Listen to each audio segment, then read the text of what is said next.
What's striking to me about the hours and hours that Mr. Hegseth sat for us is that it was absolutely a performance. And what you saw, even with those couple of clips that you played with Mr. Khanna, and then I believe another one of our members, where he was repeating his same line of response, which is, how much would it cost if we had a nuclear-enabled Iran?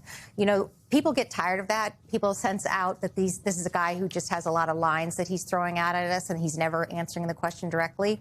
Another thing that he said in the testimony was he was asked about how President Trump would be perceived, since he promised no more wars and he promised to lower prices, and he had done neither of those things. And what he said is, people voted for President Trump. Well, they didn't just vote for President Trump. They voted for the things that he stood for. Yes. And what they're getting now is not that.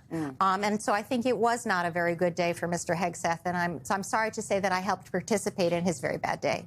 There was also an incredible exchange between your colleague Representative Sarah Jacobs and Hegseth on some of just the unhinged posts we have seen from the President of the United States and his administration during this period. Let's watch that exchange.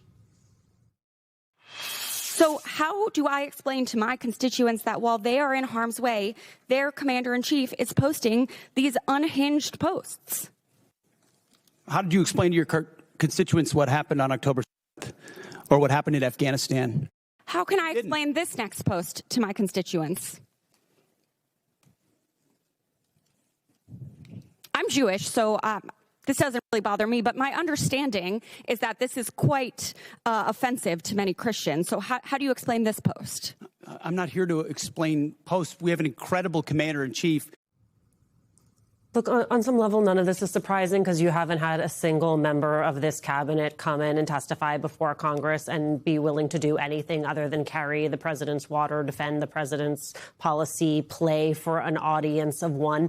But in a moment where the United States is in a war of choice led by this president, it becomes additionally shocking, I might say, to watch the person responsible for carrying this out allow absolutely no daylight, no questioning between himself and the President of the United States.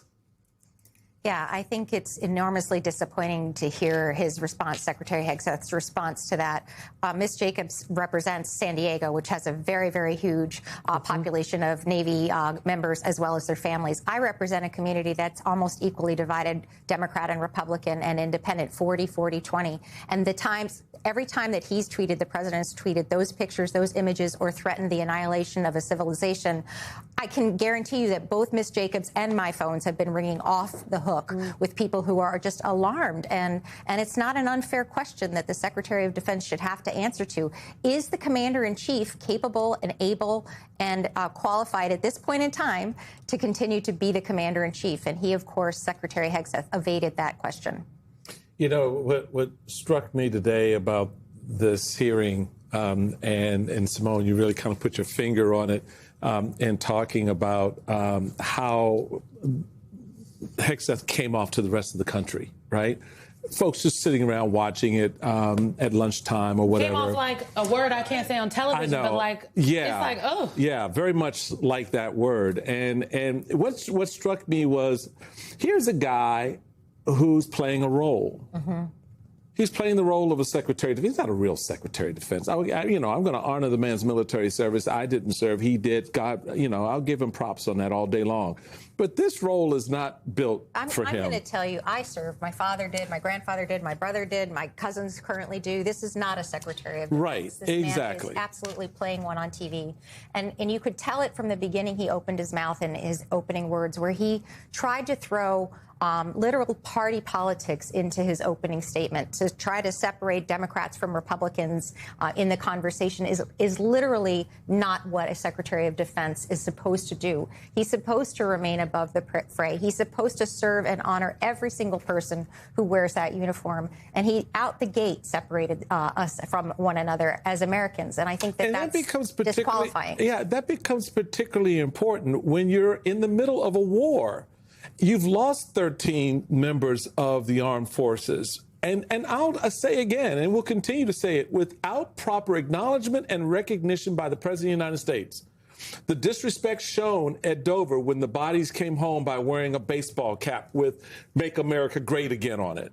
Right? It's nauseating. This is it is exactly that, and it goes to the word that we can't say about the individual who's sitting in that chair, who's parroting back noise for a man who's also sitting behind a desk, not really focused on the mission that he started. Well, we've got a war now that he started, as you've mentioned, that has no clear ending. From a president who promised no new wars and who promised to stop endless wars. And there is no off-ramp, as near as I can tell. And what they're looking for in terms of the terms of an agreement seems to look an awful lot like what he tore up 7 or 8 years ago.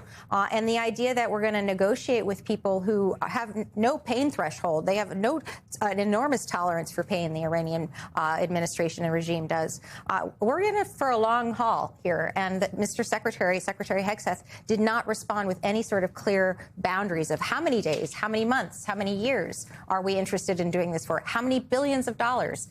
How much money comes out of the pockets of the American taxpayer to pay for this war that they had no say in, that we had no say in as a Congress?